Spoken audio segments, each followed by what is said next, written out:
And good afternoon, good evening, and good night, and welcome to today's episode of Law, News, and Laughter. It's going to be a fairly subdued show today, because for obvious reasons, there is a very prominent thing that more or less dominated the news as the world mourns a very significant day.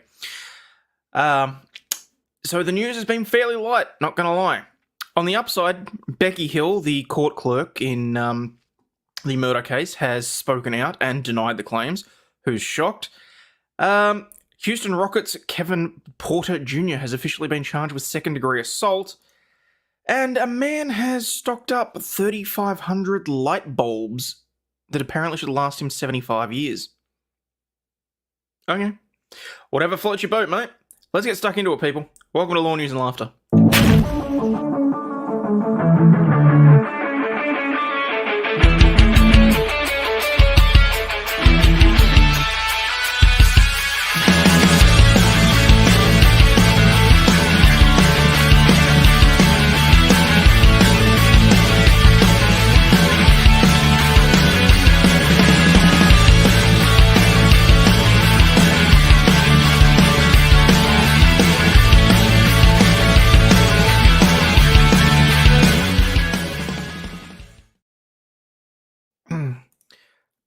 Not specifically today, Ambic. I'm just saying that obviously all news agencies at the moment are running stories on remembering 9/11 and various other things. And to be perfectly honest, I wasn't really going to touch on it because I kind of feel like as an Australian, that's really just going to piss a whole bunch of people off. Then I saw Ashton get her tits out and I was like, okay, nothing that I really say is going to piss anybody off. I'm okay with this. So by the end of the show, we will have a minute's silence for obvious reasons. But, yeah, we're just going to try and spend it as a reasonable day. What's this? I see no cops died in New Mexico. I wonder why. Maybe they learned following politicians' unconstitutional emergency isn't worth dying for. I did see that. I thought that was interesting. Oh, hang on. That camera's a little off skew and it's going to annoy me. Hang on. There we go. Okay. Yeah, so actually I did think the whole New Mexico thing was interesting. So to come out of that, for anyone that doesn't know, the New Mexico governor signed the executive order basically banning all concealed carry and open carry in New Mexico for, I think it was 30 days. And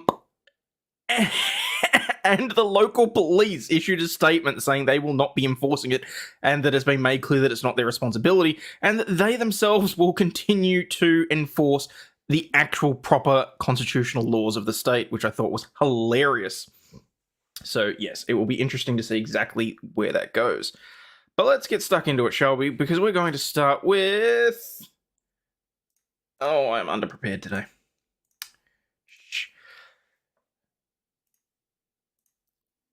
Biden has launched an effort to take down Google in court. Because why not?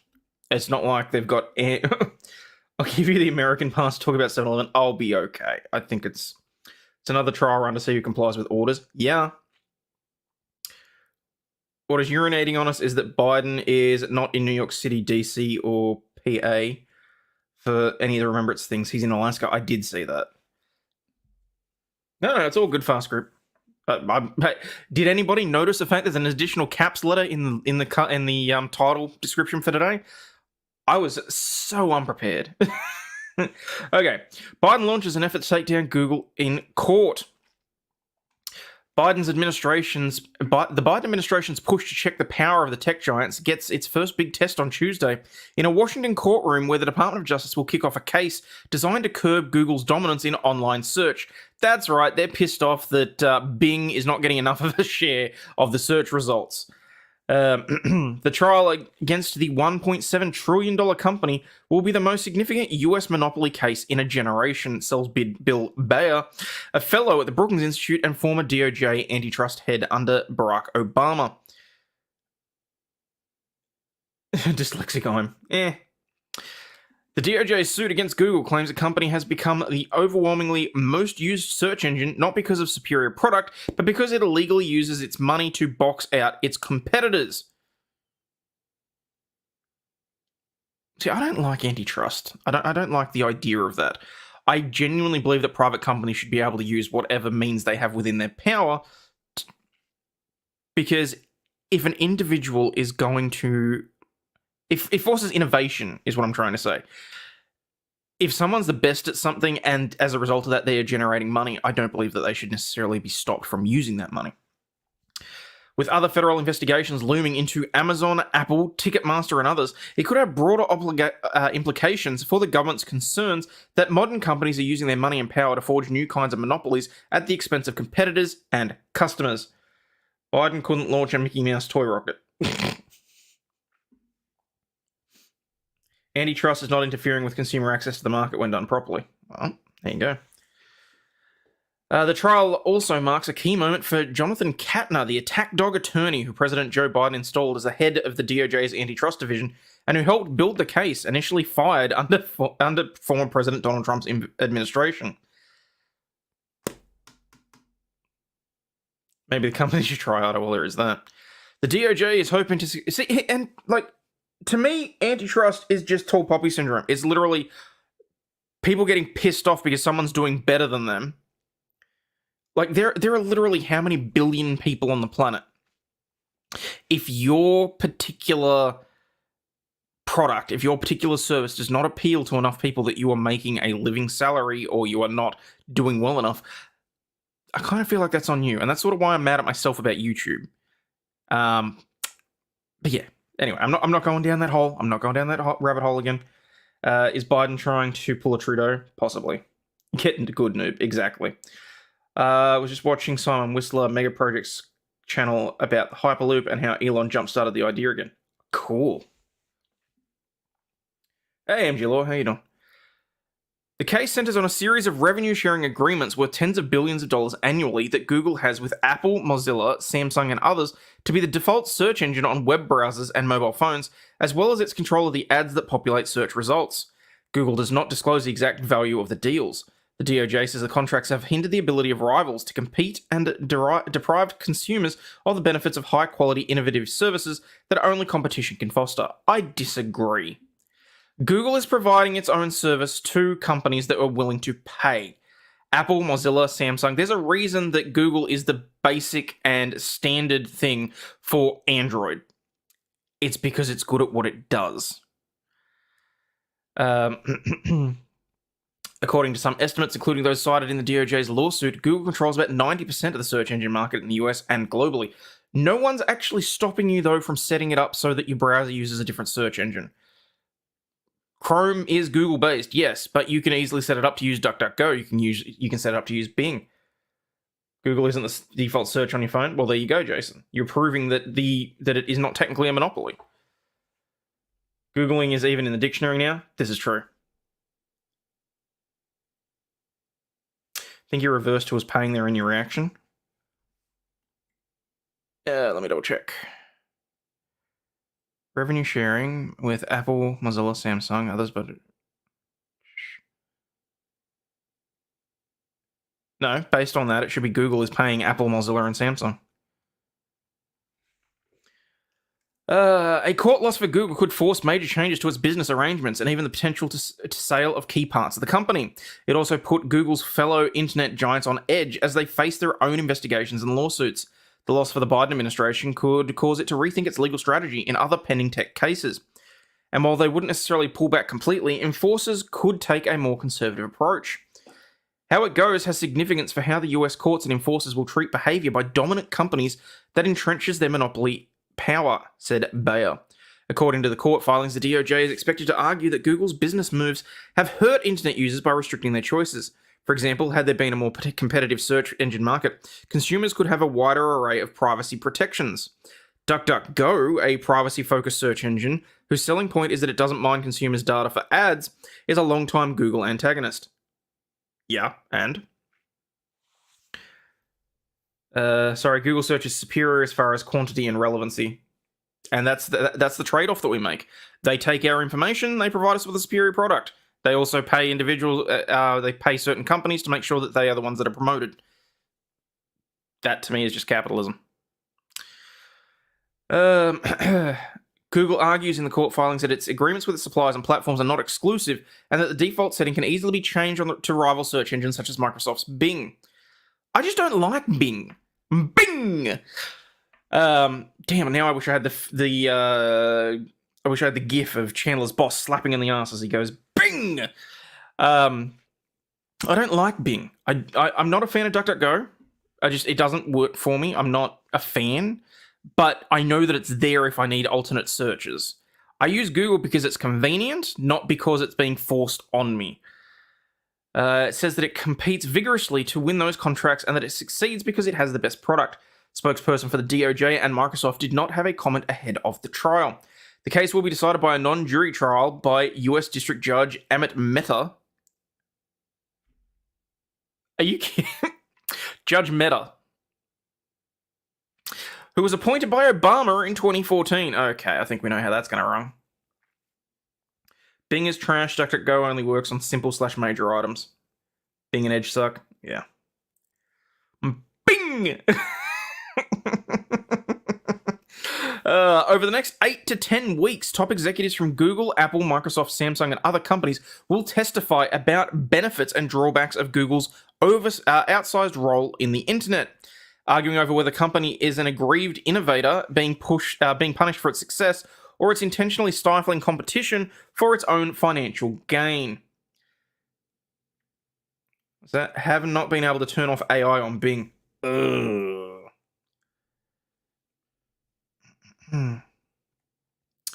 It will, however, likely take years before a winner is decided, so that's lovely. The federal government wasting how many millions of dollars to try and attack a private company. Bidenomics at work. The trial starting Tuesday is solely centered on whether Google broke the law, and Meta is not expected to rule until the spring. A ruling against Google would result in a second trial to determine an appropriate remedy. After that, would come appeals that could ultimately end up in the US Supreme Court, potentially adding several more years of litigation. During that time, Google will face another trial, expected in 2024, in which the Justice Department is challenging its online advertising business. The DOJ is also investigating whether Google violated antitrust laws with its market-leading mapping service. They're seriously saying that Google Maps is a monopoly.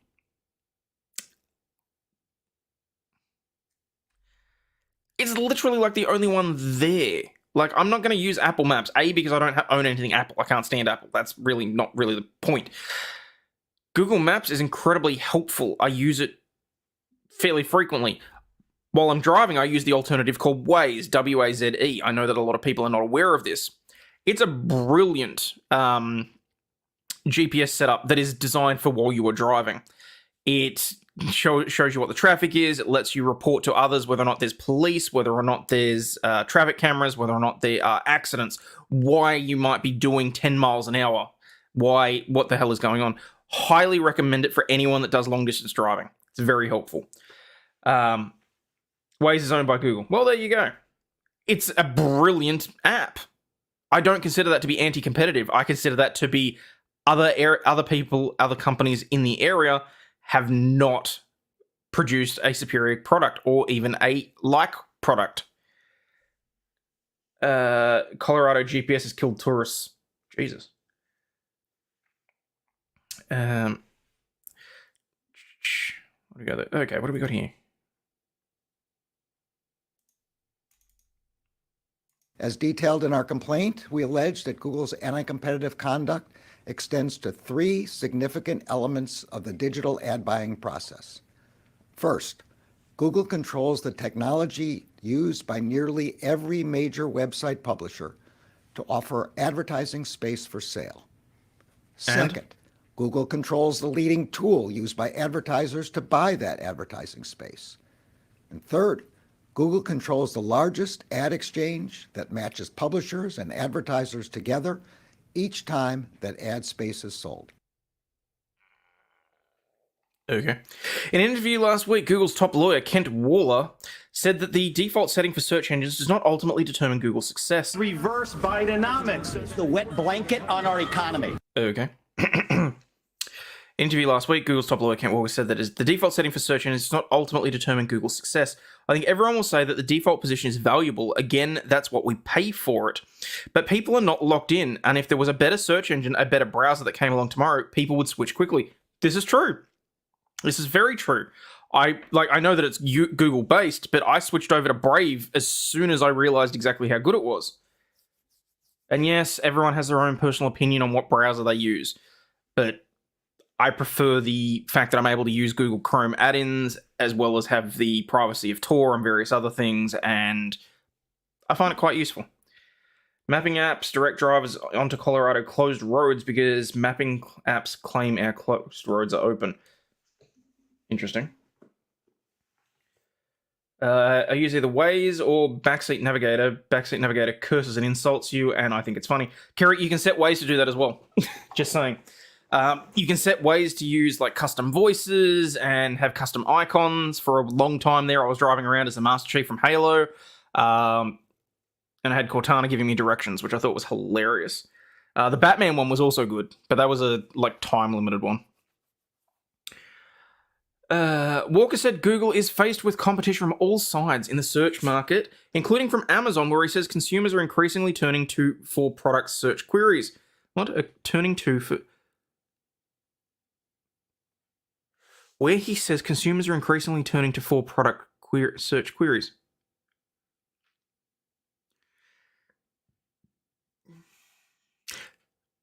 The sentence is accurate, but grammatically that's just messed with my head. It's frustrating, maybe it's ironic, that we're seeing this backward-looking case and really unprecedented forward-looking innovation. Google points to Mozilla switching its default engine from Google to Yahoo and back to Google as evidence that its market-leading role stems from a superior product. For a while there, I have no idea why, but my computer kept switching my search engine, and it annoyed the hell out of me.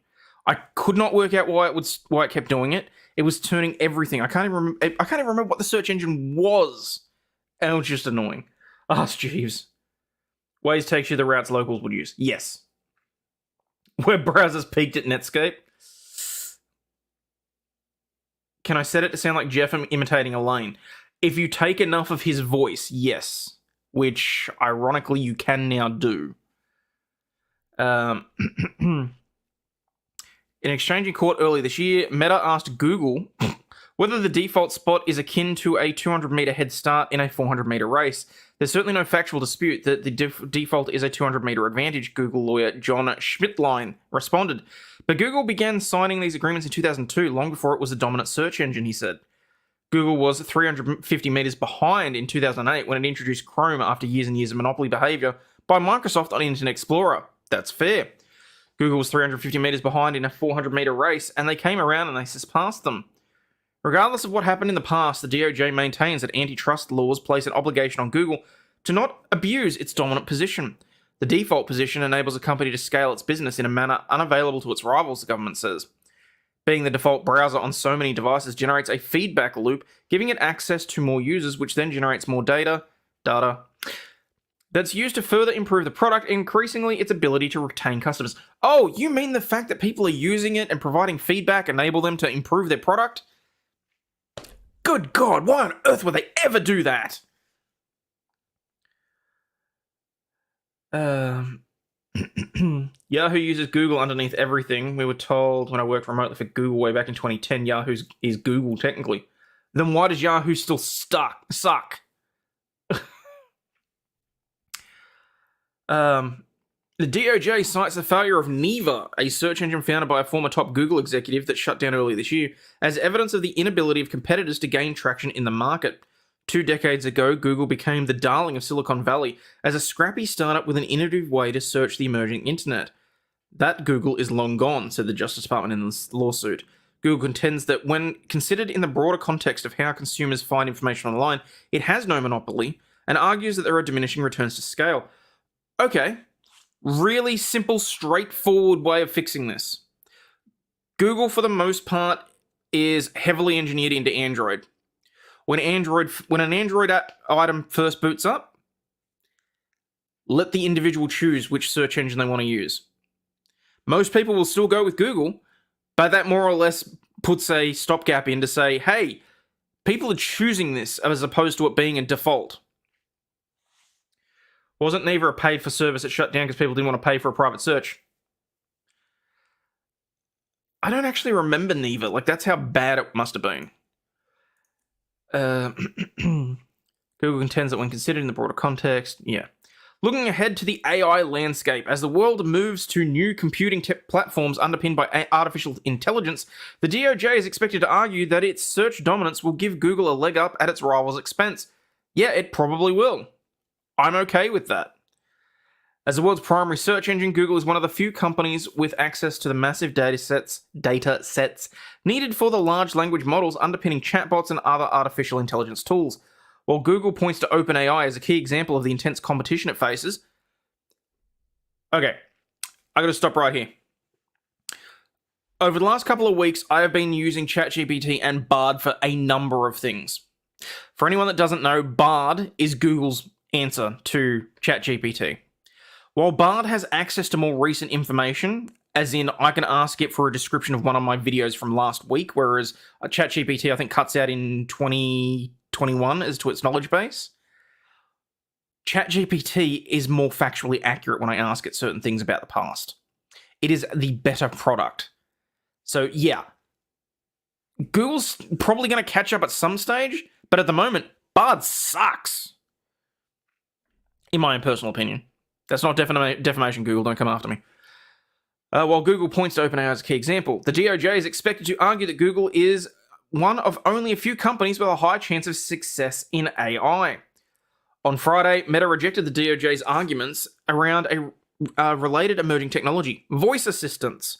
The DOJ said that Google's restrictive conduct extended to emerging such access points, such as voice assistants. Well, we know that's BS because Bixby, primarily produced by Samsung, also sucks. I'm also not a fan of Siri, but that's just me. Alexa, Google, He said the DOJ offered no evidence to support that. Several dozen state attorneys general, which filed a similar lawsuit in December 2020, will also try their case lodged alongside the DOJ. The states are also challenging Google's default position and also separately argue that Google designs its search pages to discriminate against more specialized rivals like Yelp for local businesses or Expedia for travel. Last month, however, Meta threw out the latter of the arguments, saying that the Attorney General's offered no evidence that Google's conduct harmed the specialized search market. Bixby is spyware that refuses to die. While the DOJ did not bring similar allegations related to the specialized search market, it intends to discuss at trial the impact of Google's conduct on those companies. The DOJ's lawsuit leans heavily on its antitrust case against Microsoft from the late 1990s. There, the government accused the software giant of monopolistic behavior in making Internet Explorer the default browser in its Windows operating system, using the dominance of Windows to crush potential competitors like Netscape. The government initially won the case in district court, including a ruling breaking up the company. That was reversed on appeal, and the case ultimately ended in a settlement where Microsoft agreed not to block rival software companies in its contract with computer makers. Yeah, well, they shouldn't have done that. A number of state attorneys general objected to the settlement, saying it did not go far enough, but were overruled. It's a case that Google lawyers are well acquainted with.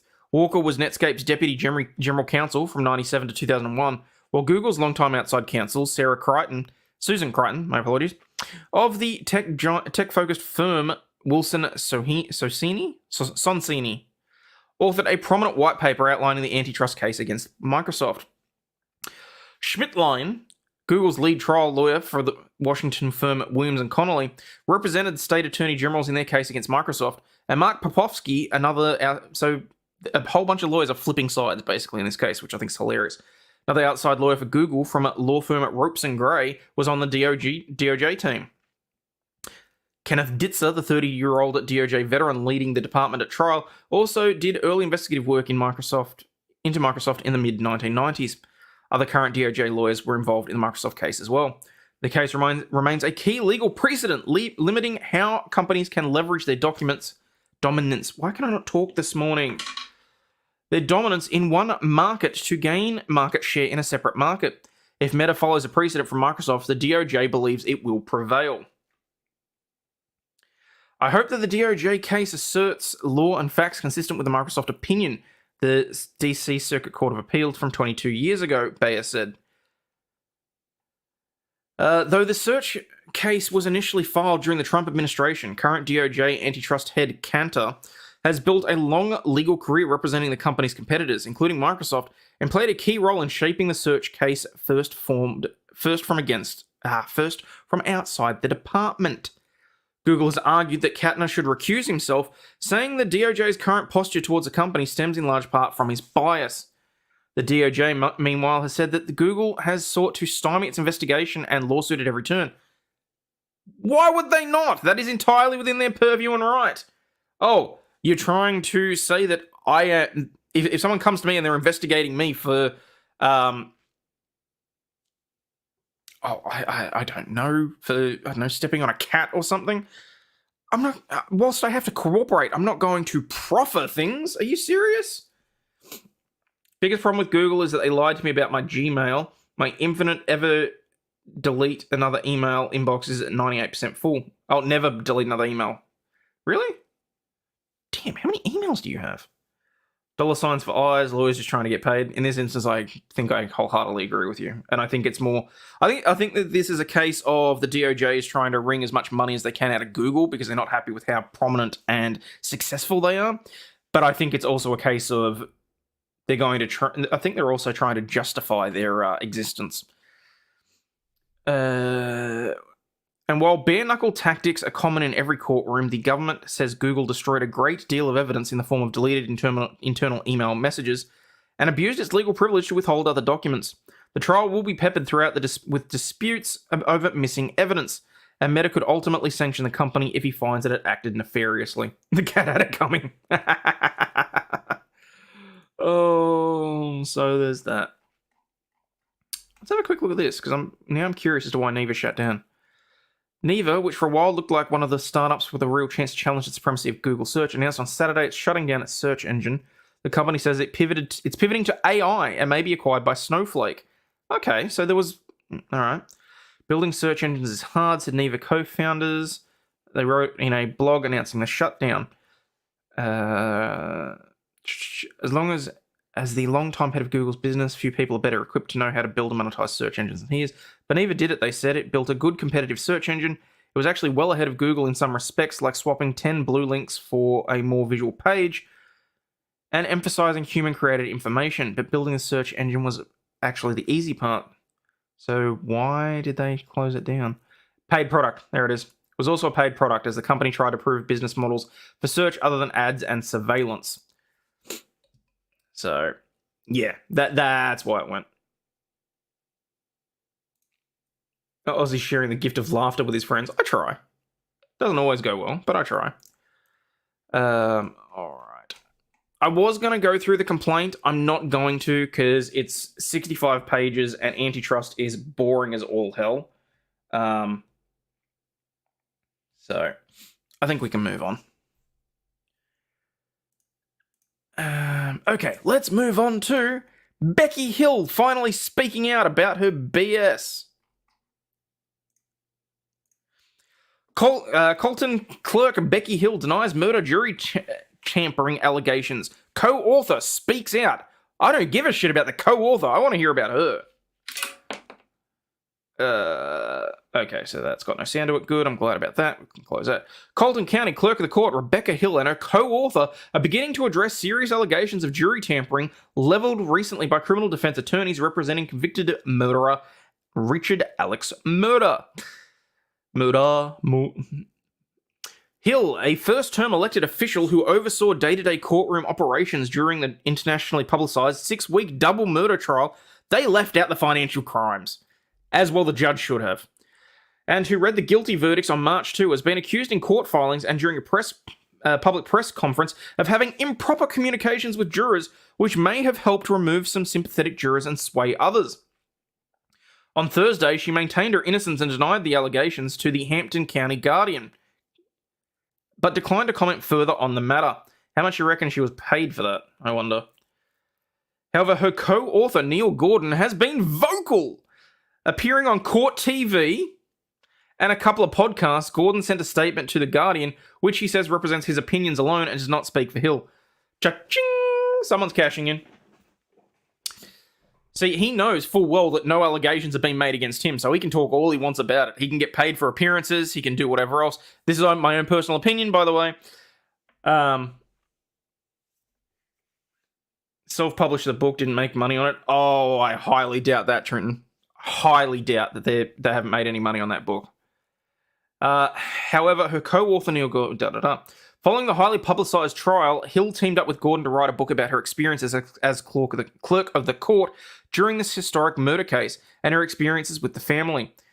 Murdoch's attorneys cited pages from the book as evidence supporting their claims against her, but Gordon disputes those claims.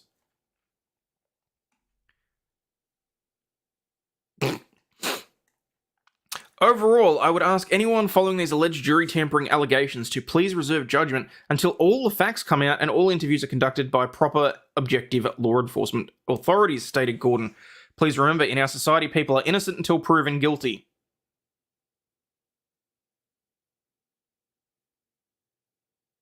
Moving on. That basic tenet of our judicial system was there for Alex's murder. What was it? I'm fairly confident that there were a number of people in that courtroom that had judged him guilty before the trial even started. And that's not to say that I don't think he was involved in it. I do. Do I think he pulled the trigger? No, I don't. Do I think that the case was proven against him for double murder? No, I do not. And should be in place for Becky Hill for accusations of jury tampering. Hill put in extensive work for months as a court official preparing for the trial, Gordon's statement points out, and her professionalism was highlighted in the courtroom after the trial by key members of the legal community. And there are no known official complaints or reprimands of Miss Hill for her extensive work on the trial.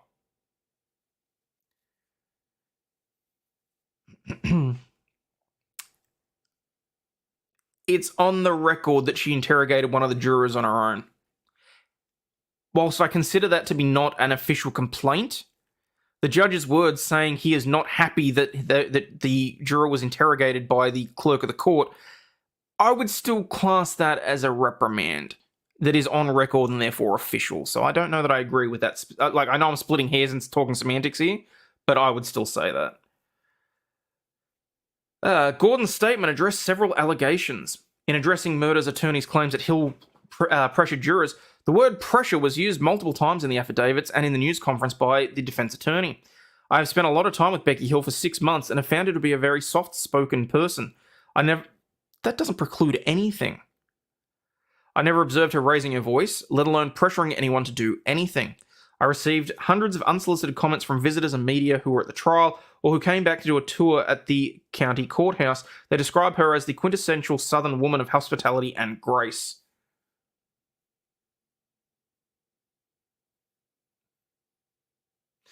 As Uncivil Law said, give her the same presumption of innocence she gave Murder. Yeah. In addressing the allegations that Hill influenced a guilty verdict in order to obtain a book deal, on September 5 at the defense team's news conference to request a hearing, Mr. Harpootlian suggested Becky's motive to allegedly tamper with the jury was to secure a guilty verdict to obtain a book deal. We don't know that it was specifically to obtain the book deal. In my opinion, based on those affidavits, she was most certainly trying to influence a guilty verdict. While several authors arranged advances and book deals from national publishing houses, Becky and I did not approach even one. We decided to self-publish the book at great expense to our families. Yeah, so that you have complete editorial control over it. I have no doubt in my mind that there was a very specific reason why it was self-published. Gordon added that he and Hill did not even discuss or plan the book until after the trial, and after doing so, Hill reached out to a media attorney and the South Carolina Ethics Commission before writing the book. Then she should have known better. Hill is being represented by Justin Bamberg, a Bamberg, South Carolina attorney, who also represents several of the alleged financial crime victims. I'm shocked. And Will Lewis, a former assistant US district attorney known for prosecuting high-profile white-collar cases. The South Carolina Attorney General's office has 10 days to respond to the motion, and no hearing date has yet been set. Okay, I'm not going to rehash what they've already said, but yeah. Not getting an editor was a bad business decision. It needed an editor. Self-publish because no MASH publisher would buy it. Well, there's several reasons why you would self-publish. Editorial discretion. There's always the chance of it being rejected. I mean, they say that they haven't approached one. Would not surprise me if it comes out of the woodwork that they had approached one and that it was rejected. Simply because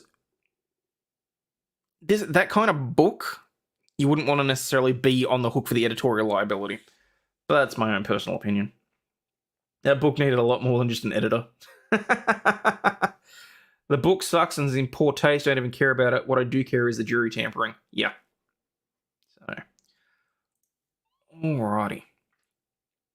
So, can anyone tell me what the hell this was about? Biden staff abruptly end conference while Biden is still answering questions? Someone was heard concluding the press conference while speaking over the president. What the... But I tell you what, I don't know about you, but I'm going to go to bed. What did you talk about recently? You said you spoke to this number 2 from China who was in India today? Yeah, we talked about at the conference overall. We talked about stability. We talked about making sure that the third world, Okay, the third world. Oh god. One thing that I want to say is, I am concerned that it was Biden that was sent to the G20. I mean, yes, capitalize on the fact that Xi Jinping and Vladimir Putin were not attending, but was this really the best option?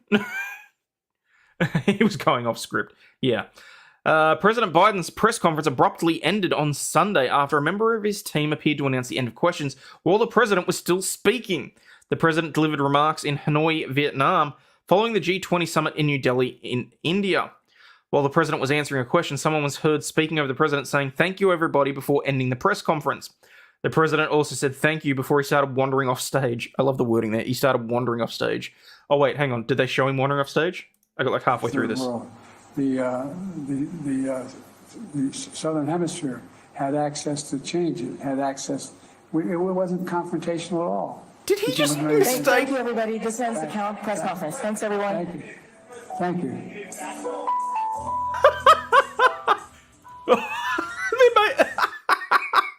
Right at the end there, he's going down like that. I'm just like, please fall asleep. Please fall asleep. Please fall asleep. He started talking about Robin Williams movies, did he? Oh, goodness me. The president said thank you before wandering off stage. CNN reported Sunday that White House Press Secretary Karine Jean-Pierre was the one who ended the president's remarks. Who's shocked? The president took 5 questions from reporters and concluded by telling everyone that he was going to bed. However, the president appeared to linger, and CNN's Jeremy Diamond asked him about whether he was putting the US strategic interests above those of human rights. Oh, there's why it was ended. They don't want to talk about that. Diamond discussed the exchange on CNN shortly thereafter. Vietnam, in particular, has a poor record as it relates to any political dissent. They are the 3rd largest jailer of journalists in the world, and the president said, "I didn't put anything above human rights," and he said he has raised the issue of human rights with every leader he has met with, including today with the Vietnamese General Secretary, he said on CNN. Biden also ignored a question about being worried over his son Hunter Biden being indicted as he walked away from the podium. Well, she probably knew that was coming. This is why Joe won't make it to 2024 mentally. Well, I mean, I saw the news article that even Kamala's going, oh, yeah, I'm ready to step up if he doesn't, if he loses it. And I'm just like, yeah, that wasn't planned at all. Keep Robin Williams' name out of your damn mouth.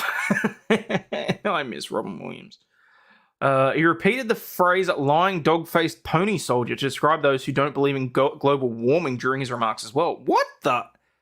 Dog-faced pony soldier? Well, there's a lot of lying dog-faced pony soldiers out there about global warming, but not anymore. All of a sudden, they're realizing it's a problem, and there's nothing like seeing the light, he said while answering a question about there being no agreement at the G20 summit regarding fossil fuels. Yeah, they're trying to push us to ditch fossil fuels in the next 20 years as well. White House official defended President Biden, saying he was substantively answered questions from several reporters during the press conference. Okay, 5 questions is not several. And substantively, if you have to add a qualifier like that, I think there's bigger concerns. The president substantively answered questions from 7 reporters. This is a distraction, and it would do your readers a good service to dive into his answers on China, relations with Indo-Pacific countries, human rights, and climate change instead. Yeah, the ones that were written for him to read off a page, and that he still managed to stuff up. That's great. His meat suit didn't last as long as the lizard people needed it to. He went to Vietnam on 9/11 to stop communism. Yeah, that's what I'm saying, Mrs. K. Griff. 5 questions from 7 reporters. Someone tell me how that works. Like, if it's on camera that he answered 5 questions, then I'm not listening to a word they say because they're lying through their teeth. Okay.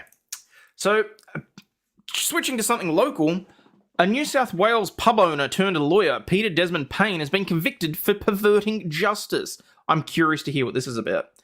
A regional New South Wales lawyer has been handed a conviction for perverting the course of justice after helping a client avoid what he thought was a trap set by police to flush him out.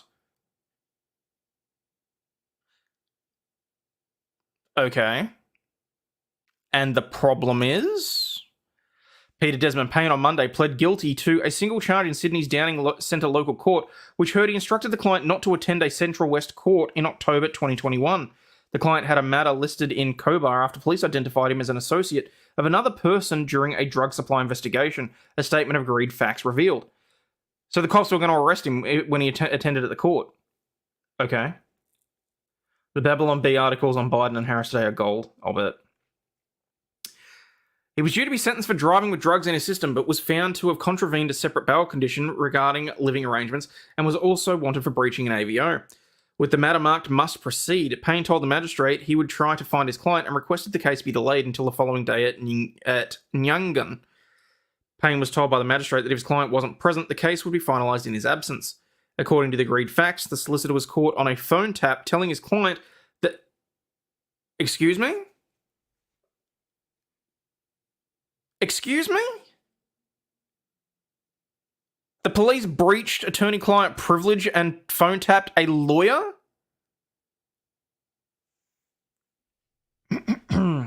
Telling his client that if he attended court the next day, he was going to get bloody bushwhacked. He offered to tell the court he couldn't get in contact with his client and suggested police were using the drug driving case to flush you out.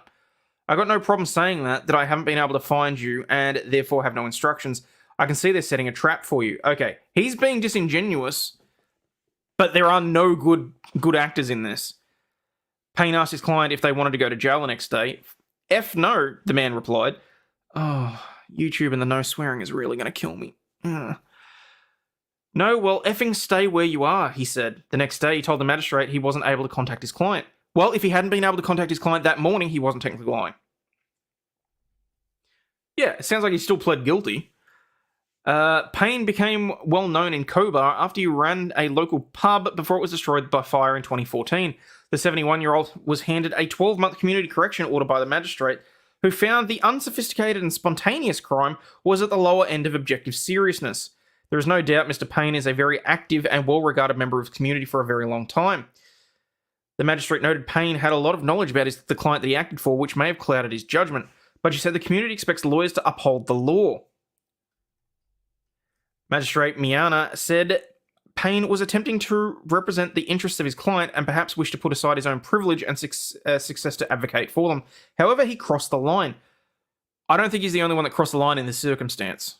Like, yes, reprimand the lawyer for what he did, but that's some bullshit. The court heard Payne's practicing certificate has been suspended. His prospects of rehabilitation were found to be very good, considering strong community support. You made an error of judgment which has cost you dearly. I wish you all the best, the magistrate said before he left the court. Bushwhacked, where do I sign up?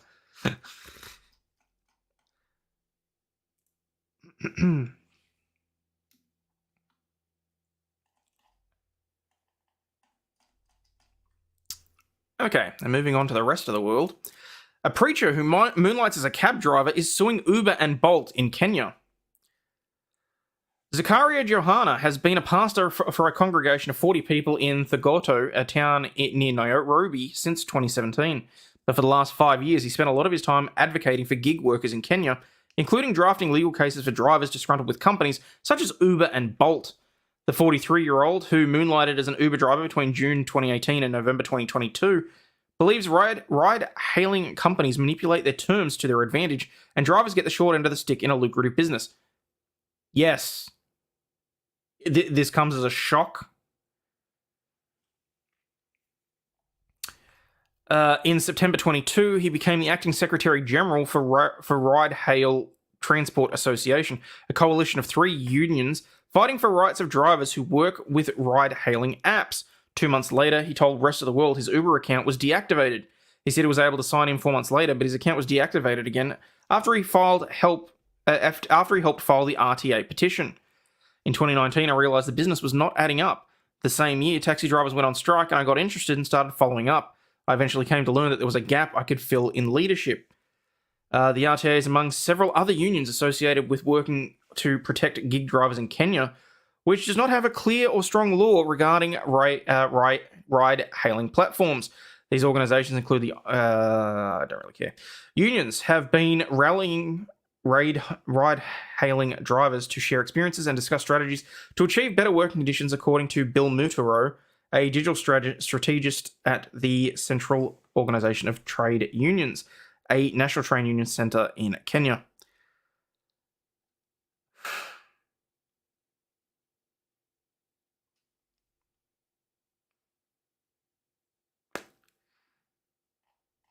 How long is this? Bored. Moving on. Okay. Incandescent light bulbs are now largely banned, so one fan spent his paycheck stockpiling 3,500 light bulbs that he says should last him 75 years. I still can't believe that, incandescent light bulbs are gone. Just overnight. Nope, no one's allowed to sell them anymore. What the hell? Incandescent light bulbs are essentially now banned in the US, but Kevin Smide, a 25-year-old software developer from New Hampshire, isn't planning to make the switch to more energy-efficient LEDs anytime soon. Ahead of new regulations going into effect, he built up a collection of about 3,500 of the light bulbs. On August 1, the manufacture and sale of incandescent light bulbs was effectively banned in the US. The new guidelines originated during Obama's presidency, but were rejected by the Trump administration. Now under Biden, who's shocked, the near-total ban has gone into effect. Those who already have the bulbs, however, are able to keep them. Smide is a member of a Facebook group called Antique Incandescent Light Globe Bulb Collectors, which has been active long before the ban went into effect. The group is for bulb enthusiasts, with members sharing updates on their collections, helping others identify specific bulb models, and answering questions people have about light bulbs. Chad Shapiro, the group's administrator, said in a Facebook post the group mostly focuses on vintage light bulbs manufactured before the 1940s. The new rules only allow light bulbs to meet a certain level of efficiency, and since most incandescent bulbs don't meet those standards, they're now basically banned from being made or sold in stores. Some people, including Smide, believe the government is overreaching by effectively taking certain light bulbs off the market. Yes, these guys are just nerds. They're bulb enthusiasts. I don't think the government should be involved with making the customer make a decision. I think it's a little silly for government to go in and say, we don't think you're going to make the best decision with buying light bulbs, so we're going to prevent you from making the wrong decision. He said he'd rather see a push towards nuclear power instead. He saved 2 weeks of pay to fund his collection worth about $1,700, seeking out bulbs on places such as Facebook Marketplace, Craigslist, and eBay. I think I must have contacted everyone who sells light bulbs within 250 miles of me. He's not the only one who decided to stock up. Kathleen Parker, a Washington Post columnist, said she purchased 200 bulbs because she enjoyed the warm pink glow that the incandescent lights give off compared to LEDs.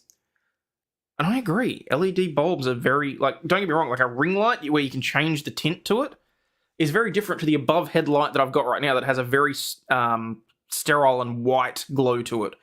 I have my ring light on because it gives me nice coloring. You don't really... Hang on. Where are we? Because I can change it. Where are we? Mode. So see? You can really see the difference in the colouring. Yeah.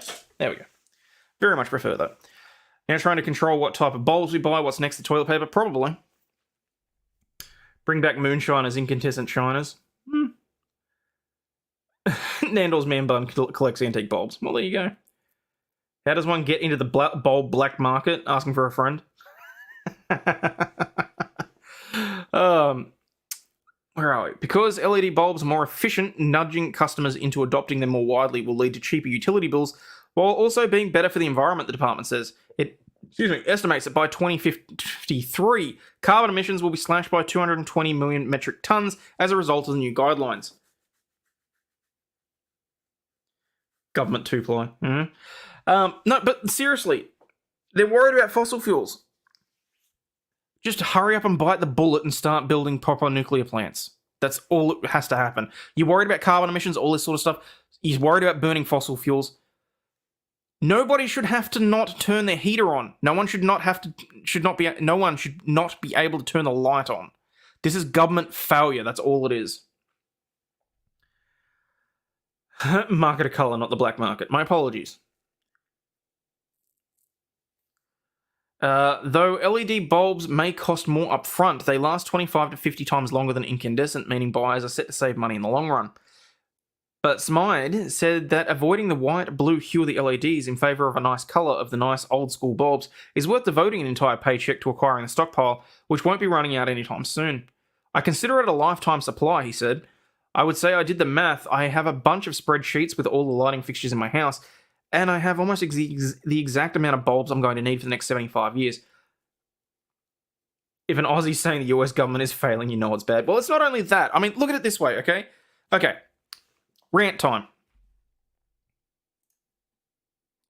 In what universe should any government be taking any sort of choice from their people? We're seeing it with the governments going cashless, and don't get me wrong, I'm pissed off about that, okay? It's just been brought to my attention that supermarkets are now refusing to accept cash. That's going to lock certain people out of buying their own groceries. Cash, light bulbs. What the hell else is next? Oh, right. They're trying to remove smokes and tobacco completely. I don't believe that in any instance the government should have the right to remove a grown adult's choice. Ever. I don't care how innocuous it is. It's government overreach. So there you go. He's got a lifetime supply of bulbs. Well, good on him. So I think I might have to do the same. So just clear up some of these tabs.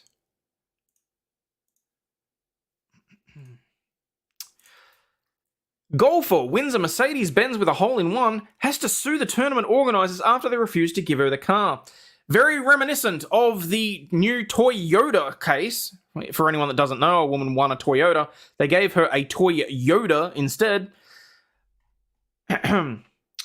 Picture this. You step up to a par 3 at a local charity tournament. A brand new Mercedes-Benz gleams in the sunlight. Hit a hole-in-one by hook, crook, or kick off the cart path, and it's all yours. That's the deal. So you line up your shot, you take a couple of practice swings, a waggle or 6, and pull the trigger. It feels pure. It sounds pure. It reaches its apex and holds against the wind, fading back towards the hole. You shout some nonsense like, "Be right." There's a faint thunk and a hop, and it vanishes. In the immortal words of Johnny Olsen, "You've just won a new car!" Also, you thought. This is what happened to Linda Chen in the Fins on the Fairway charity golf tournament earlier this year. Only Chen never got the Mercedes she was promised when she aced the Isleworth Golf Country Club's. Where's it gone? 11th hole in May, and now she's suing several groups involved with the tournament in hopes of recouping the vehicle or its advertised value of $90,000 US. According to Fox News, she filed a lawsuit alleging breach of contract on August 23, but it doesn't appear to be an open and shut case. The array of defendants, including the tournament, Mercedes-Benz of South Orlando and Prizes insurer Ace Hole-in-One, didn't simply fail to provide the vehicle to Chen. They denied her the prize on the grounds that she didn't disclose her status as a former professional golfer. Unless that was written into the terms and conditions, then that's irrelevant. Chen played professionally between 94 and 95 and had been registered as an amateur with the USGA for 15 years. Organisers, however, say she failed to disclose her stint as a professional player and allegedly even signed an affidavit swearing she wasn't a former pro, which would have rendered her ineligible for the prize. I call bullshit on that. Who the hell swears an affidavit to enter into a competition? If you looked at Linda Chen's LinkedIn profile, she makes no mention of her amateur status. She made no mention of it ahead of the tournament, said tournament golf event owner Timothy Galvin to Fox News. There were other professional golfers in the event who informed the tournament of their status. Chen, meanwhile, claims Galvin was dismissive to her when she tried to claim her prize, telling her she was never going to be able to claim the prize before abruptly walking away from her. Unfortunately, Chen's dream hole-in-one has turned into a nightmare, and while the legitimacy of her suit will be determined by a civil court, if the prize rules did state former professionals were ineligible to enter, she may be up the creek without a paddle. I will be very, very interested to see the documents on this. I tried to get a hold of them, not released as of yet. Once I do, I'm going to come back to this one, because this is contract dispute. This is my bread and butter. I'm really going to enjoy looking through that. Even a professional golfer can't always make a hole-in-one. Absolutely. I genuinely think that this was purely, they did not expect anybody to be able to win. And if it's an unwinnable competition, then there's all sorts of allegations she can make against them in a countersuit. Sorry, no, she's suing them anyway. But she can amend her suit. Happened during half-court basketball shot challenge since the guy played in college. Team forced him to honor the agreement. Going to be a big issue with proper posting the rules. Terms sufficiently displayed and delivered. And McDonald's is apparently scrapping self-serve soda fountains over theft and hygiene concerns. The days of self-serve soda fountains are numbered at McDonald's. The fast food giant plans to phase out the do-it-yourself stations, eliminating them entirely over the next decade, as franchise owners cite hygiene, theft, and consumer eating habits, according to State Journal Register of Illinois. But McDonald's franchise owners want to put customers' minds at ease, insisting that refills will continue to be free even after the machines are phased out by 2032. Oh, well, there you go. Free refills are a big draw for people, said Kim Jeringer. That's what. Look, admittedly, that's one thing that I'm jealous about. We don't get free refills here. The only place you get them are literally Costco and a couple of pizza places. Macca's? Hell no. Probably got something to do with the fact that our soda actually tastes good. And yes, I'm going to harp on that for the rest of eternity. I don't see anything taking that away. Several Illinois-based franchise owners have already taken initial steps towards doing away with the soda fountains by having crew members fill customers' orders by taking the meal and soft drink directly to their dining table. Brad Davis, the franchise owner of McDonald's in Springfield, Illinois, said the restaurant had stopped giving customers empty cups since the start of the year. Davis told the State Journal Register that corporate headquarters picked its franchise in South 6th Street as a test case. It was an adjustment for customers and staff, but we didn't get too many complaints on it. Davis said he plans to make the same transition to the other 5 franchises that he owns in Springfield, though no timeline has been set. At McDonald's location in Lincoln, customers have their food and drink brought to them by a staffer, but they can get their own refills at a fountain which is still functioning. Customers who patronize the Lincoln location and order takeout can still receive an empty cup that they can refill at the fountain, according to the report. Mikel Petro, who along with his wife owns and operates the Lincoln franchise, as well as 14 other locations throughout central Illinois, said he plans to have the Lincoln restaurant renovated starting summer of next year. Petro said he plans to have power and plumbing installed for a new behind-the-counter soda machine that will replace the existing fountain, which is accessible to customers in the dining area of the restaurant. It's an evolution towards convenience and the result of the growth of digital service. To me, this is just them making things across the board. I mean, we're getting some things from you guys are taking some things from us, and we're all going to be unhappy. So, there we go.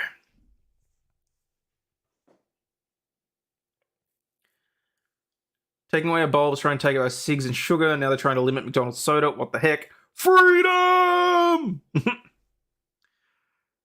Alright. Got that. Alright. Can I talk about something that most of you guys are going to find boring, but that is important? So, for everyone that knows, for everyone that's recently followed the channel, I'm pretty vocal about The Voice, about the institutionalized racism that it's going to put into our founding document, the Constitution. This is tangentially related. Oh, damn, there's 83 people watching and only 43 likes. Come on, people. Hit the button, hit the button, hit the button. It's not that difficult. Hit the button. It's all about money, pure and simple. Don't go to a fast food restaurant that doesn't have self-serve refills except Chick-fil-A. but it's a pain in the ass to wait and ask for a refill. This is true. This is very true. Okay. I want to move across to that. Native title claim underway for 3,500 Brisbane properties along the Redland coast. For anyone that doesn't know, native title is a claim that Indigenous Australians can put in so that they gain exclusive access to Crown land that is technically government owned, and they can then exclude all others to it. A large Australian council could lose control of its sporting club grounds, cemeteries, outdoor recreation areas if a landmark native title claim over a densely populated area of Brisbane is successful. The claim filed by the Quandamooka people, the traditional owners of the Redland coast, covers about 530 square kilometres, including parts of Brisbane City and most of the mainland Redlands in southeast Queensland. The claim could infer native title rights on about 3,500 council-owned or managed properties, including a Boy Scouts Hall, Redland Performing Arts Centre, a number of cemeteries, parks, and popular scenic recreational areas such as Wellington Point, Victoria Point, and Cleveland Point.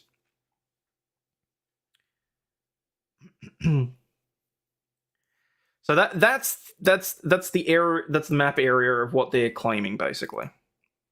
Is all that. Everything within that they're claiming is culturally appropriated. A Redland City Council spokesperson told the Courier Mail that the claim over heavily developed and popular community sites could set a concerning precedent for others in Australia. The coast claim is one of the first to be made over a densely populated area with a European settlement history dating back to the 1800s.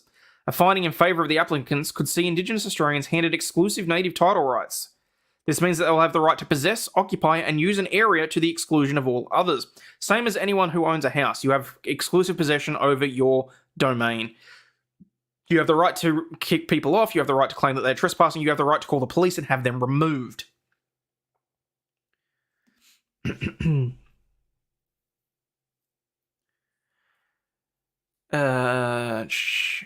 Spokesperson said it was forensically analysing each of the sites, in some cases using records dating back to the 1800s, to determine whether they could be defended against the claim.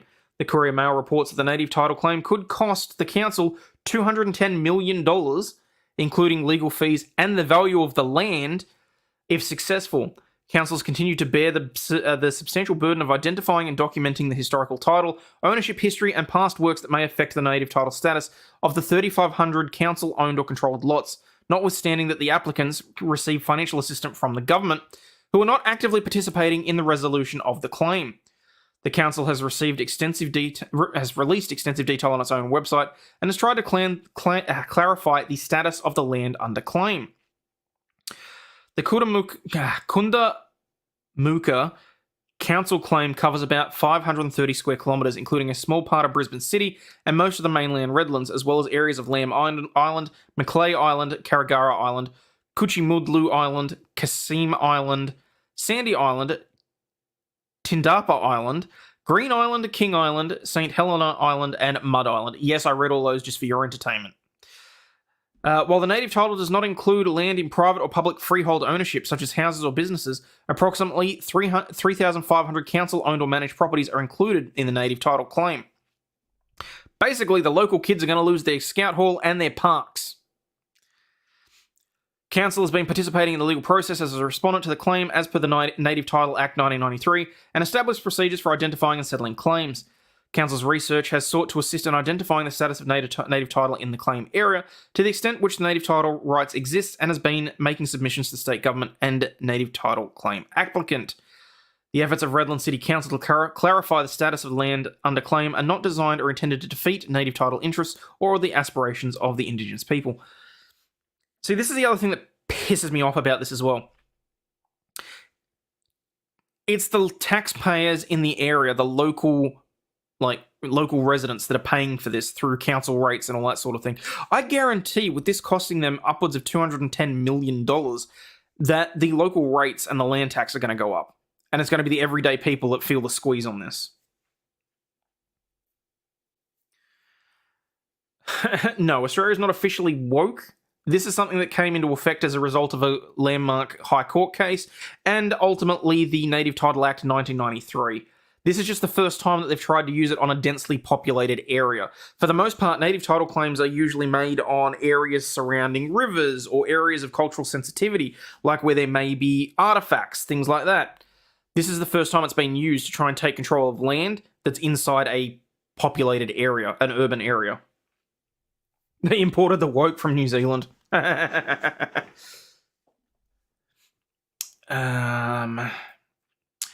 clarity over the history of the lots of land and whether the exhaustive native title or not will ensure that there are no legacy issues down the track, it says online. The well-established process claims that parties with an interest in the land will claim the area, in the claim area, elect to join the proceeding, and that they then make submissions in regard to the land where native title may have been extinguished. Why have they thrown in a photo of Pauline Hanson here? Queensland One Nation leader Pauline Hanson, there you go, said the native title claim was just the tip of the iceberg. If we get the voice of the parliament, this will expand tremendously. She also claimed Queensland Native Title services are being funded to the tune of $71 million by the Albanese government to make the claim on the Redlands region. So why the hell is council having to pay that if the federal government is backing the Indigenous claim? Why is my state... why is my income tax being paid to enforce this claim, and some other poor bastards' land tax being paid to defend the claim?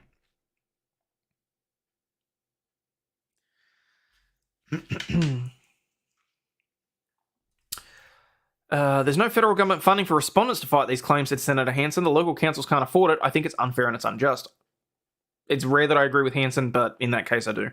Redland Council disputed the voice would impact native title claims. Well, a statement on its website said native title rights and procedures are well established and have even Australian law been Australian law for almost 30 years. The voice referendum decision before the Australian people does not affect those existing native title rights or the establishment procedures for the settlement of native title claims. No, but there have been rumblings that the voice will be used to further the native title claims. Yes, there are more than 40,000 claims across Australia currently. This one made headlines because it's the rich people that are getting affected now. There, I said it. I said the quiet part out loud. Council stresses that native title claim is entirely unrelated to and unaffected by separate national process to formally enshrine Indigenous recognition and the voice to Parliament in the Australian Constitution. Native title rights and procedures are well established. The voice referendum decision before the Australian people does not affect the existing native title rights or the established procedures for settling native title claims. A 2019 report by the Native Title Tribunal said 40% of Australia has been claimed. Everything's a power grabbed by the government. Everything you're talking about is intended to make you full bull rush delta on display schizo. Oh, please. If I want to look schizo, I'll just start talking about anime. Alright, where are we? Do I care about the lost hiker? Yeah, let's watch the footage of the lost hiker. Lost hiker rescued after an online bear cam captures him mouthing, "Help me!" A hiker who was lost in the remote Alaskan National Park, why couldn't it have been Biden, was rescued last week after wildlife fans tuned into a live feed from a bear camera captured the distressing man on screen mouthing the words, "Help me." The video shared by Explore.org, a multimedia company that operates webcams for the National Park Service and other entities worldwide, shows the haggard-looking trekker trudging through a thick fog on Dumpling Mountain in Katmai National Park last Tuesday. As he passes by a camera installed to capture the park's world-famous brown bears, the unshaven, sopping wet traveller looks directly into the camera lens and mouths the words, "Help me," and "lost." A handful of viewers watching the feed at the time left comments in an Explore.org chat room, alerting the company that there was someone in distress in the rain-swept trail. The park service was then swiftly notified of the emergency situation. Poor bastard. The park sent a search and rescue team to find the hiker who was caught in windy and rainy conditions with poor visibility. Park rangers found the hiker a few hours later, unharmed, and brought him back to safety. Video released by Explore.org captured a team of rangers walking past the bear cam on their way to save him. Bear cam saves hiker's life. Explore.org later announced on X, formerly known as Twitter. Oh, for God's sakes. Today, dedicated bear cam fans alerted us to a man in distress on Dumpling Mountain. The historic rangers sprung into action and mounted a search, saving the man. Now I just want to... Okay, so that's them walking past. I just want to play the footage now.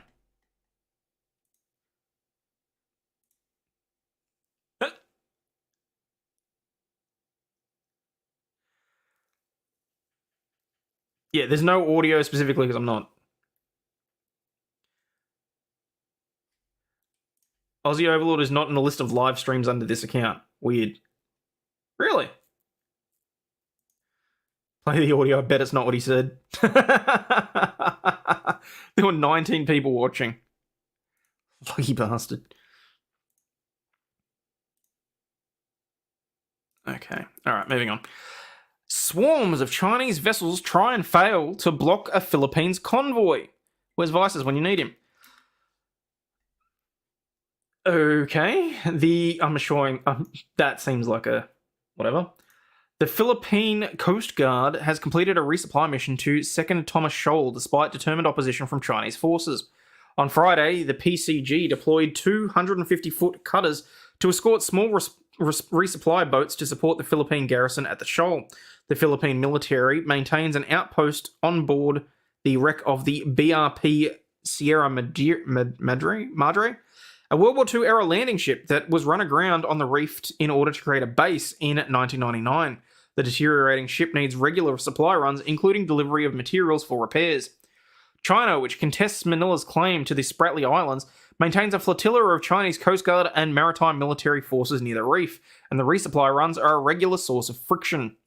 On Friday, the opposing force included 4 Chinese Coast Guard cutters and 4 maritime militia trawlers. As during past runs, the CCG vessels intercepted the approaching Philippine vessels, maneuvering aggressively to block their passage or intimidate the crews. In one case, a CCG cutter came within yards of ramming a Philippine vessel.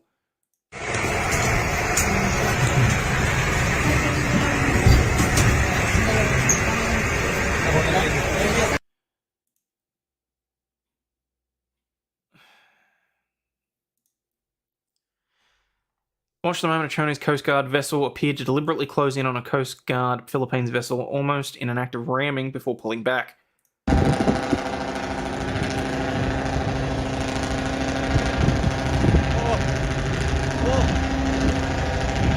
I'm just waiting for him to fuck up. Oh, damn it! This time, the CCG's methods did not feature the use of water cannons, and the supply vessels made it through unharmed. The Chinese task force also sustained a minor casualty when a Chinese Coast Guard launch got entangled in a line from a fishing vessel. It's about the karma that they experienced when they tried to shadow our resupply vessel, Colonel Medel Aguila said at a press conference. Though successful, the mission was unacceptably hazardous because of the Chinese forces maneuvering according to the Philippines Coast Guard. The routine rotation and replenishment mission was again subjected to dangerous maneuvers, jeopardizing the crew members' safety aboard the Philippine Coast Guard vessels and the resupply boats. Despite the challenging circumstances brought about by the illegal presence and activities of the Chinese Coast Guard and the maritime militia in our exclusive economic zone, the mission was carried out successfully. I wasn't going to go with the JFK story today.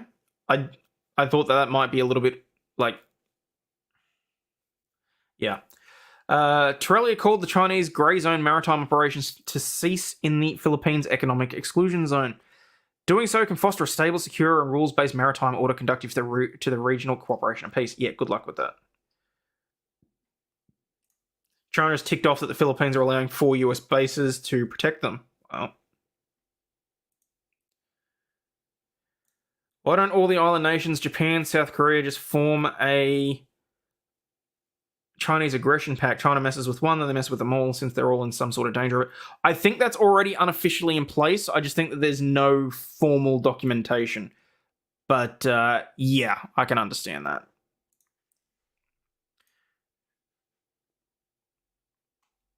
Okay. All right. This one I wouldn't mind getting some opinions on. Okay. I wouldn't pay for my wife's pal's $700 meal. I embarrassed her and they called me broke. Surely this has got to be a Reddit one. For refusing to foot a huge dinner bill, this berated husband is paying the price. Whining and dining a significant other can be costly, especially if they have champagne tastes and you're on a beer budget. But when one hapless hubby balked after being hit with a $700 bill by his wife, who expected him to pay for both of their meals as well as the entrees for her group of gal pals, he said that he was made out to be the made out to be the broke butt of a cruel joke. I, a 24-year-old man, and my wife, 24. Yeah, it's Reddit. Am I the asshole? There it is. 24-year-old female are a newlywed couple, explains the rebuked dude in his August post to Reddit's ever-trending Am I the Asshole thread. My wife has 4 friends who she's been really close with since high school. For a celebration, my wife decided to go to an expensive steakhouse. After chowing down, the guy's unblushing bride blithely slipped him a massive check and said the man should always be able to pay for the wife and her friends. Did he invite the friends to the dinner, or did she? Am I the Asshole is a glorious Reddit thread. I don't generally just go to it for stories and stuff, though, because it does seem like low-hanging fruit. I kind of feel like you guys expect slightly more quality out of me.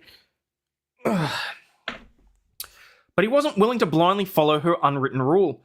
I tell her that the only other person I would pay for would be you and me, the man recalls. Her friends proceed to laugh at me and call me a broke husband.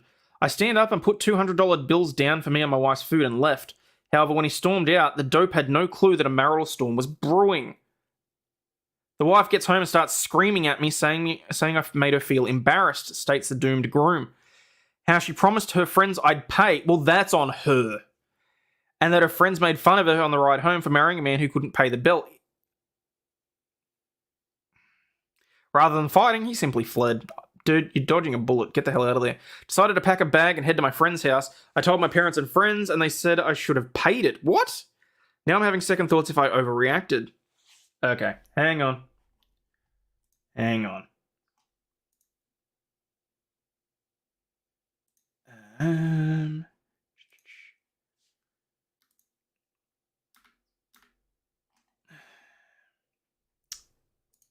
Wait, why is that not?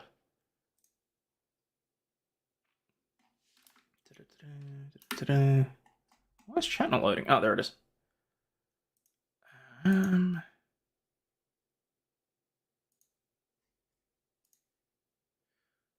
Start a poll. Should he have been on the hook for the bill? There we go. That'll do it for a start. Set fire to them all. That's classy. Reddit readers rushed to reassure him that he was not the donkey in this scenario. She's such an asshole, wrote an incensed commentator about the man's other half. Your wife should have talked to you about it before telling your friends she'd pay, not assume. The audacity, it sounds like to me like your wife doesn't want a spouse, she wants a sugar daddy who will treat her and her friends. Seek marriage counselling or a divorce if it's a frequent behaviour. It's so sexist of her, yuck. But the man quickly came to his wife's defense. Of course, oh, this guy's a cuck. Hi guys, I've read someone's comments asking if my wife ever acted like this, and she never has. I've decided to go talk to her tomorrow and see what happens. Why she did set me up to pay for the bill, she said, the husband, adding that the $200 he left on the table in anger didn't even cover the cost of the 2 of their meals. Wait, what? How many of her friends were there? I should have added another $50 to $75 to make it the price of the 2 people, he admitted before acknowledging he also stipped the wait staff on their tips. For the people who say I forgot to tip, I go there regularly with my co-workers, each pay for their own plate and always leave a good tip. Sadly, the argument over how the dinner bill should be fairly divided amongst us is an ongoing beef between loved ones and friends. In July, a group of chums virally fought over splitting of a $4,600 check they incurred during a birthday celebration at a posh eatery. And in June 22, a couple sparked a vicious debate on TikTok after the guy refused to pay for his lady love's bill at Applebee's once he learned that sex wasn't on the menu. He's making me pay for my food because I won't have sex with him, whines the woman in her trending TikTok tell-all. That's a tad shame.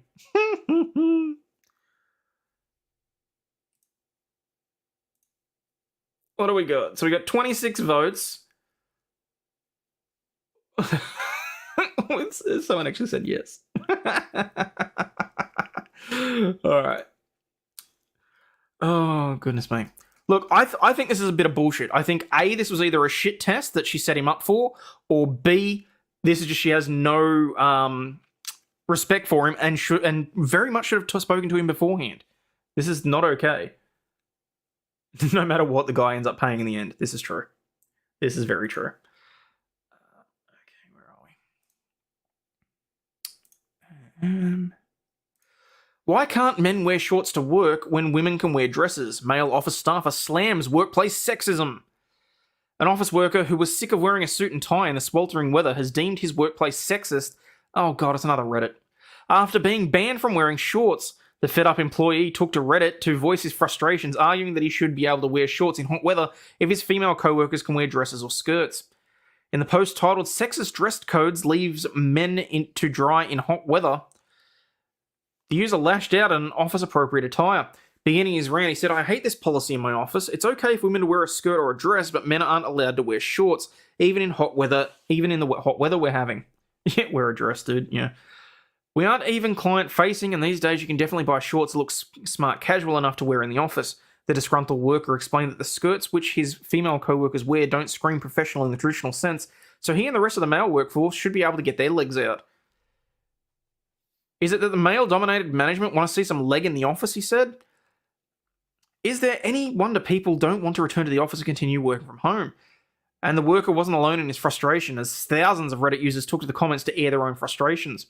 A dress code in a non-public facing workplace is just plain stupid. It's also unnecessary employee expense, not to mention uncomfortable.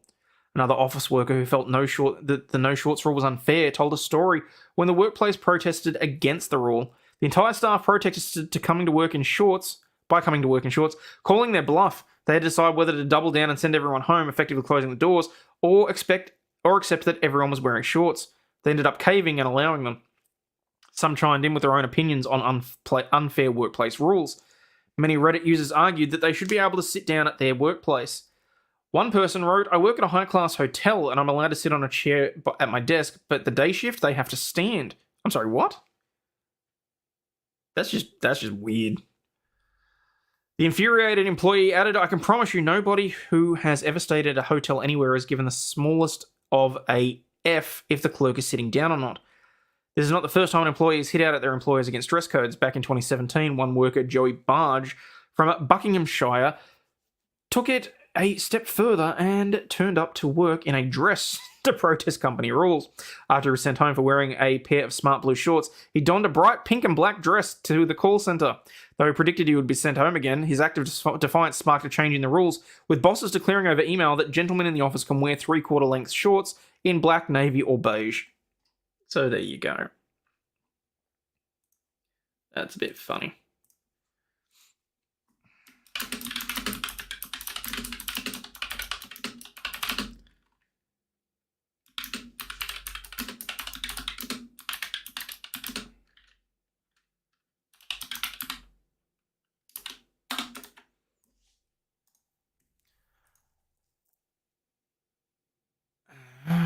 Okay, so there we go.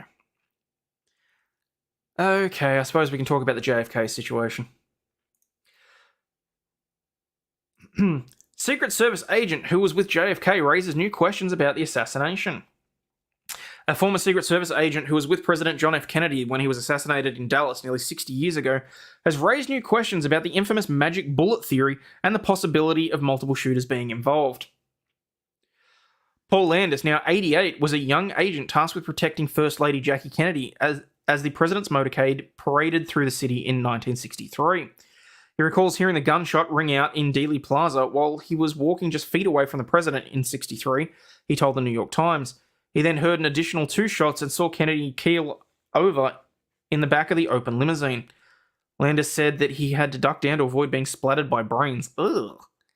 From there, his account differs from the government's official findings. In the ensuing chaos, he claims he picked up a bullet that was lodged in the back seat of the car, where Kennedy had been sitting, and placed it on the president's hospital stretcher for investigators.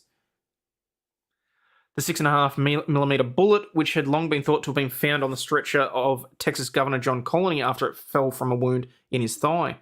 Dubbed the magic bullet, the Warren Commission concluded that the shot, fired by the lone gunman Lee Harvey Oswald, had incredibly passed through Kennedy's throat from the rear and then hit Connolly's right shoulder, then somehow also wounded his back, chest, wrist, and thigh. The report found that one of the shots missed the motorcade, another was the magic bullet, and the final shot fatally struck Kennedy in the head. Landis placed the bullet on Kennedy's stretcher at the hospital, but now believes at some point the bullet shuffled from the president's to the governor's stretcher while they were pushed together, he told the Times. The Warren Commission ruled out the bullet coming from the president's stretcher. There was nobody there to secure the scene. That was a big bother to me, Landis said. All the agents that were there were focused on the president. This was all going on so quickly, he continued, and I was afraid that it was a piece of evidence that I realized right away. Very important. And I didn't want it to disappear or get lost, so it was, Paul, you've got to make a decision, and I grabbed it. Landis, who was never interviewed by the Warren Commission, believes that the bullet hit Kennedy but was undercharged and did not penetrate deeply into the president's body and popped out before he was removed from the vehicle.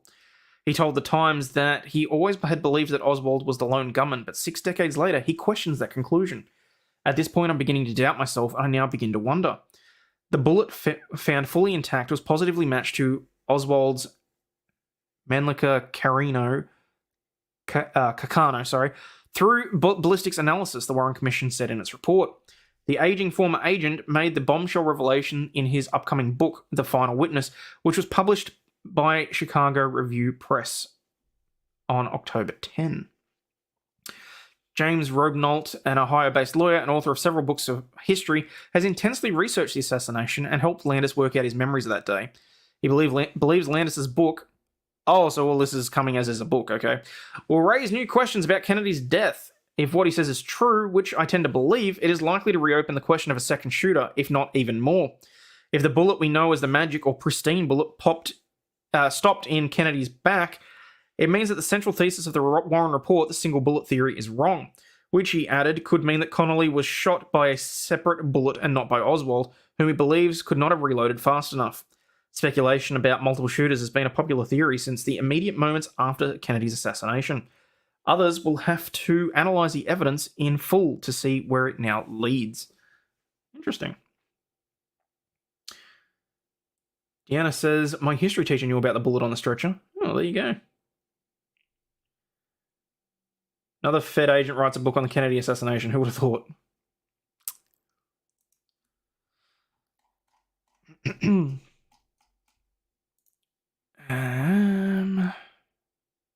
Nope, not reading that.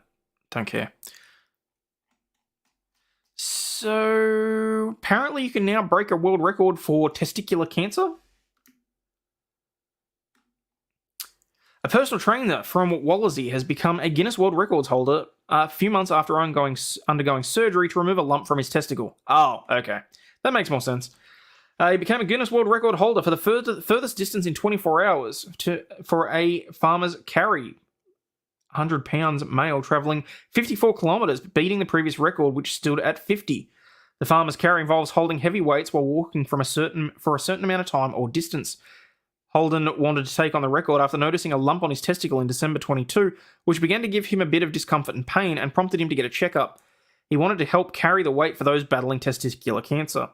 Towards the end of the journey, he underwent surgery to remove the non-malignant lump, and while in hospital said he began toying with the Guinness World Record idea.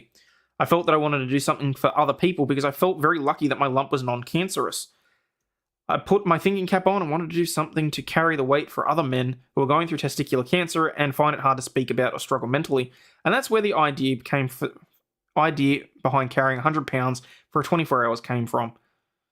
Well, good on him. So there you go. All right.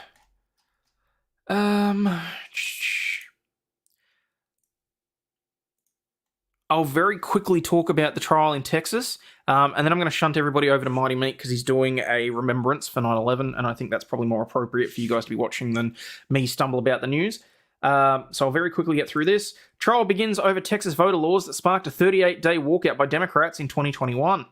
A trial began on Monday over a sweeping Texas voting law that sparked a 38-day walkout by Democrats in 2021, part of Republican efforts across the US to pass new voting restrictions following President Donald Trump's false claims of a stolen election. Well, the lawsuit, which was brought by a coalition of voting rights groups after Republican Governor Greg Abbott signed the changes into law. It is unclear when the US District Attorney Judge Xavier Rodriguez might rule in the trial, which could last weeks. Potentially at stake are the voting rules in Texas, which voting rules Texas will use for the 2024 election, although any decision is likely to be appealed. The challenge from the American Civil Liberties Union, the Mexican-American Legal Defense and Education Fund, and others has not stopped the measures from taking effect, including a ban on 24-hour polling places and drive-through voting. Many changes targeted Harris County, which includes Houston, and is where a slate of Republican candidates are challenging their defeats last year. During the hurried rollout of the law last year, more than 23,000 mail ballots in Texas were rejected during the March 22 primary election as voters struggled to navigate the new rules. By November's general election, the rejection rate fell significantly, but was still higher than what experts consider to be normal. In August, Rodriguez separately struck down a requirement that male voters provide the same identification number they use when registering to vote. This story has been corrected to fix the Mexican-American Legal Defense Education Fund. So there's that. Where are we? Customization. Redirect. And save. All right.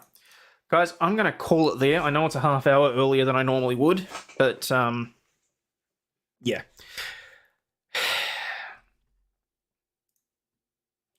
As always, please remember, you are not a piece of shit. You do have value and you do contribute to society. And there will be an announcement coming in the next couple of days or so about when I may next set foot on US soil. So keep an ear out for that. Still negotiating certain terms, but it's looking like it might be likely. So stay healthy, wealthy, and wise, people. And I will catch you on the flip side.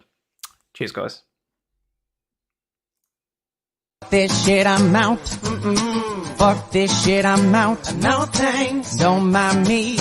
I'ma just grab my stuff and leave. Excuse me, please. Fuck this shit, I'm out. Nope. Fuck this shit, I'm out. Alright then. I don't know what the fuck just happened, but I don't really care. I'ma get the fuck up out of here. Fuck this shit, I'm out.